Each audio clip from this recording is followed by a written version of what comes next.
महापालिका क्षेत्रात राज्य शासनाच्या योजनेतून सुरू केलेल्या योजना आणि प्रस्तावित योजनांना आवश्यक असणाऱ्या निधीसाठी शासन दरबारी प्रयत्न करू अशी ग्वाही राष्ट्रवादी काँग्रेसचे आमदार इद्रिस नाईकवाडी यांनी दिली आहे। तर सांगली व मिरज ड्रेनेज योजनेसाठी वाढीव 24 कोटी शासनाकडून मंजूर करून आणू, शिवाय महापालिकेची जिल्हा नियोजन समितीकडील कामांना जिल्हाधिकारी कार्यालयातून त्रुटी काढल्या जातात त्या संदर्भात जिल्हा अधिकाऱ्यांना भेटू अशी ग्वाही देखील आमदार नाईकवाडी यांनी दिली आहे। आमदारपदी निवड झाल्यानंतर आमदार इद्रिस नाईकवाडी यांनी महापालिकेच्या विविध योजनांचा आढावा घेण्यासाठी महापालिकेत बैठक घेतली होती। या बैठकीनंतर त्यांनी पत्रकारांशी संवाद साधलाय। बैठकीत आयुक्त शुभम गुप्ता, अतिरिक्त आयुक्त रविकांत अडसूळ, उपायुक्त वैभव साबळे आदी अधिकाऱ्यांकडून त्यांनी योजनेची माहिती घेतली आहे। आमदार नाईकवाडी म्हणाले, सांगली व मिरज शहरात गेल्या 11 वर्षांपासून ड्रेनेज योजनेचे काम सुरू आहे। 95% काम पूर्ण झाले। उर्वरित कामासाठी मे 2025 ची मुदत प्रशासनाने दिली आहे। त्यासाठी वाढीव 24 कोटींचा निधी आवश्यक आहे। हा निधी शासनाकडून आणण्यासाठी प्रयत्न करणार असल्याचे नाईकवाडी यांनी सांगितले। सांडपाणी शुद्धीकरणासाठी धुळगाव शेरी नाला योजना 100% यशस्वी झाला नाही। प्रशासनाने नव्याने 94 कोटींची सांडपाणी शुद्धीकरण योजना आखली आहे। याचा प्रस्ताव शासनाकडे पाठवलाय। ही योजना मंजुरीसाठी शासन दरबारी प्रयत्न केला जाईल। जिल्हा नियोजन समितीमधून महापालिकेला निधी मिळतो। महापालिका कामांचे प्रस्ताव पाठवते, पण अनेक कामांच्या प्रस्तावावर त्रुटी काढल्या जातात। त्यासाठी जिल्हाधिकारी कार्यालयात वरिष्ठ अधिकाऱ्यांची भेट घेणार आहे। शहरातील रस्ते रुंदीकरण करणे, अतिक्रमण काढण्यासह मिरज येथील उर्सात विविध सुविधा देण्याच्या सूचना नाईकवाडी यांनी दिल्या। आज सांगली मिरज कुपवाड महापालिकेत आढावा बैठकीच्या निमित्तानं या ठिकाणी आलेलो होतो। प्रशासनातील सर्वच आयुक्त असतील, अतिरिक्त आयुक्त असतील, उपायुक्त असतील, सहाय्यक आयुक्त असतील, सर्व विभागाचे प्रमुख असतील, हे सर्वजण या बैठकीला उपस्थित होते की महापालिकेत सध्याला सुरू असणारं कामकाज, महापालिकेच्या कामकाज करत असताना या शहरातले काही प्रश्न सोडवण्यासाठी काही प्रशासनाकडे काय अडचणी आहेत, काय नाही, या संबंधात आणि काही प्रकल्पांच्या बाबतीत जाणीवपूर्वक त्या ठिकाणी माहिती घेण्यासाठी म्हणून आज ही आढावा बैठक होती।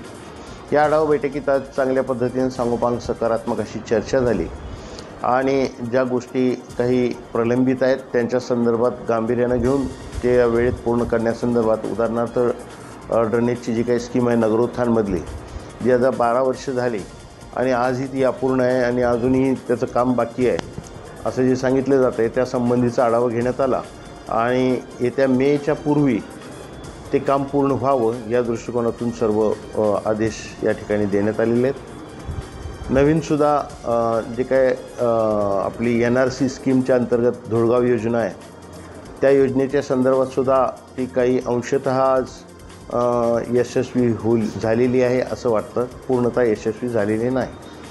कारण त्याच्या पाण्याची आवश्यकता शेतकऱ्यांना फक्त उन्हाळ्यात भासते आणि उन्हाळ्यात तिथले शेतकरी ते पाणी घेतात। मग एरवी त्या पाण्याचं ऑक्सिडेशन पॉईंटसुद्धा छोटा आहे, 18 एकराचा आहे आणि त्या 18 एकराच्या ऑक्सिडेशन पॉईंटमध्ये ते सर्व सामावणं शक्य नाही। म्हणून वेगळ्या पद्धतीनं 3 ठिकाणी STP बसवण्याचा निर्णय त्या ठिकाणी झालेला आहे आणि तसा प्रस्ताव तयार करून शासन दरबारी दिलेला आहे अशी माहिती मला आज मिळालेली आहे।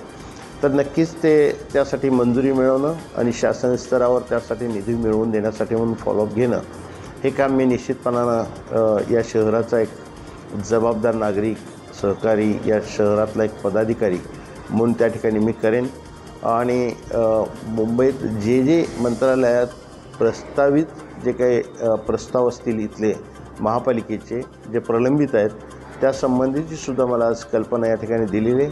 शहरातले काही रस्ते रुंदीकरणाच्यासाठी म्हणून काही ठिकाणी सगळंच काम पूर्ण असताना, तयार असताना, लोकांची तयारी असताना अजूनही तिथं झालेलं नाही, ते निदर्शनास आणून दिल्यानंतर त्यासंबंधीसुद्धा आता लवकरच कार्यवाही करण्याचं आश्वासन या ठिकाणी दिलेलं आहे।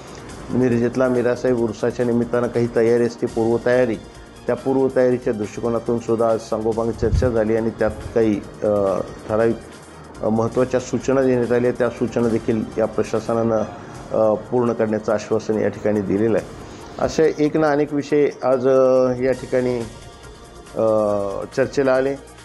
त्याचबरोबर DPDCला सुद्धा काही प्रस्ताव जे महापालिकेच्या थ्रू गेलेले आहेत, बाकीच्या काही निधीमधून होण्याची कामं, ती सुद्धा आज प्रलंबित असल्याचं निदर्शनास आलं आहे। आता त्यासाठी सुद्धा मी DPDCची